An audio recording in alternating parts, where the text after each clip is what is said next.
Today we're going to be cutting down 6 southern yellow pines. I'm working on sharpening a couple of saws this morning. I've already sharpened the 500i. It's in the back of the truck. Now I'm going to work on a second saw. As you can see here, I've sharpened this tooth, and you can see how if you look right here, you see the line. That's the angle in which you should follow. That's 30 degrees. And you can see the difference in the top of the blade where it's been cleaned compared to where it's still not very sharp or very clean. So what we're trying to do, and I'm not sure I'm going to be able to video this, but I'm going to try to give you an idea of what I'm trying to accomplish, is this particular tooth. Everybody thinks that this point is what you're trying to get sharpened. Granted, the point gets extremely sharp, but that's not the goal. My goal is to sharpen the tooth and the edge, the cutting part of the tooth, which is this edge right below my finger.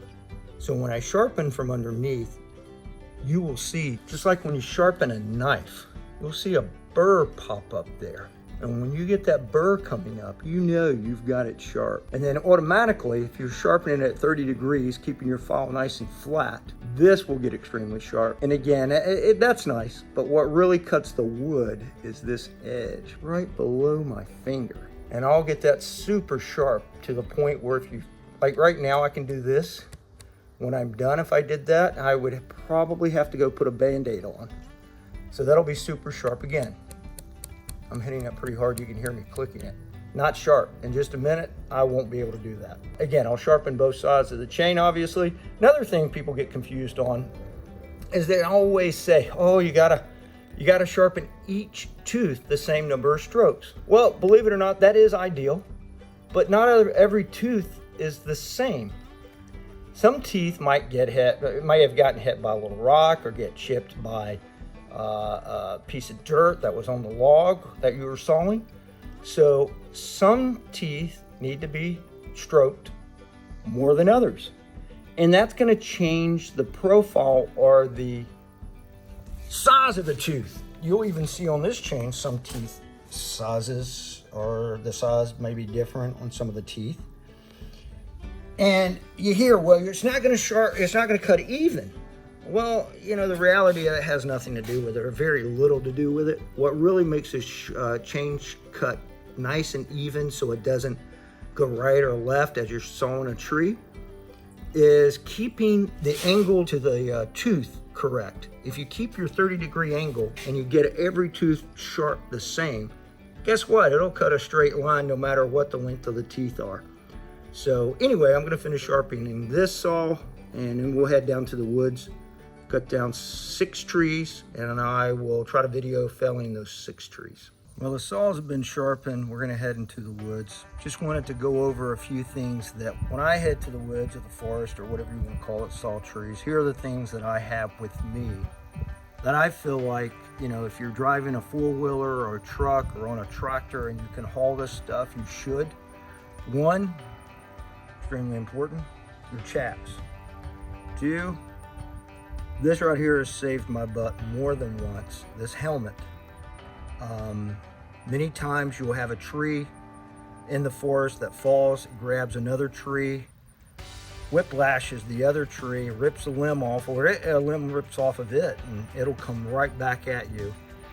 Could jam you in the head. And in fact, I've had a couple limbs hit this helmet, which again, extremely important to wear a helmet in the forest. If you're cutting firewood or something, not so important, but if you're in the forest, yes, have a helmet on, have your chaps on. Also, I carry a bucket. In the bucket, I have my gloves, obviously a hatchet, little swinging hammer for wedges. Most of the time I use my hatchet. Some large wedges, some smaller wedges that I love. I keep one of these in my hip pocket, my back pocket at all times. Extra chains, my files, wrenches, and don't know why I carry oil in there, but you'll see a couple of tape measures in there so I can measure the trees out. And always carry in the background chainsaw fuel and extra bar and chain lube or oil. And that's really what I carry to the forest or the woods. I have found that these items, when you're just going to cut trees, it's really all I need. I know it may look and sound like a lot, but if you're going to be out there for several hours cutting trees down, this will keep you from having to go back to the farm or even all the way back home to get something that you may have forgotten. We're out in the woods now, or the forest, and getting ready to move over to the woods and cut down southern yellow pine. It's actually a spruce, and already have one cut, 125-footer cut. We're gonna go cut another one, and we have out of this one we'll be able to get 2 really nice 25-foot logs. So let's cut it down. I'm gonna try to keep the top in the woods so that all we have to pull out is are the actual logs. Make it a little easier on Jack and I. It's now about 90 degrees out here, so it's a little warm. Let's see what we can do.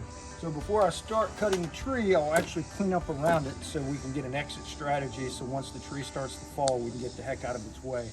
Because it is in the woods and don't want anything to slam back on top of us and hurt us.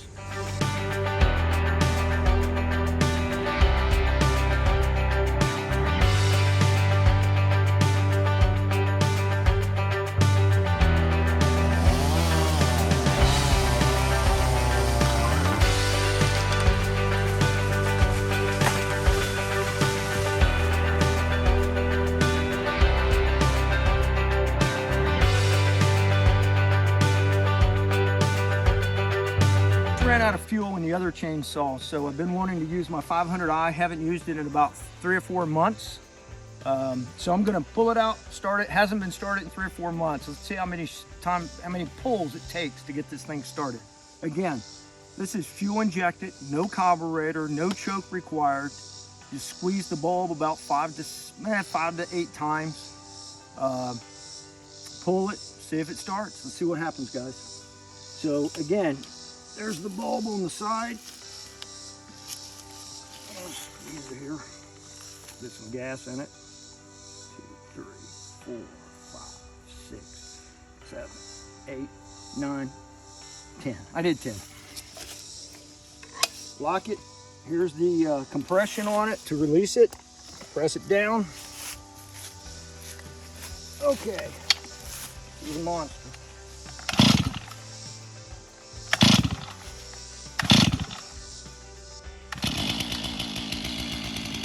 What did that take?